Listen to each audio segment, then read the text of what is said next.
বাংলা নাটকের হৃদস্পন্দন মোশাররফ করিম এবার ফিরছেন কমেডিয়ান হয়ে।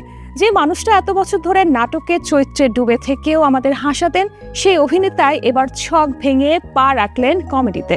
সিরিয়াস মুখ বা গোপন যন্ত্রণা অথবা নিঃসঙ্গতার বরফ চাপ চোখে জমিয়ে রাখা মোশাররফ করিমকে দেখলে মনে হয় তিনি চোখের ভেতর পুরো একটা পৃথিবী বহন করেন। ওসি হারুনের ঠান্ডা হিসাব, মোবারকের ভাঙা নীরবতা, মানুষের কত রঙে ভাঙে ঘরে তিনি তা দেখান নিঃশব্দ শক্তিতে। কিন্তু এবার খেলাটাই পুরো উল্টো। চরকির ডিম লাইটে তিনি স্ট্যান্ড আপ কমেডিয়ান, মঞ্চে উঠে সবাইকে হাসান। মধ্যবয়সের অদ্ভুত ক্রাইসিস, সম্পর্কের চাপ, ভেতরের গলে যাওয়া অনুভূতি আর সেই না বলা দুঃখ, সব মিলিয়ে ডিম লাইট আমাদের দেখায় হাসির আড়ালে লুকোনো সত্যি। এই চরিত্রে মোশাররফ করিম মানে এক নতুন রূপ, এক নতুন খেলা। এবার তিনি হাসাবেন, কিন্তু মনে প্রশ্ন জাগবে, হাসির ফাঁকে কোন গল্পটা চুপ করে কাটছে।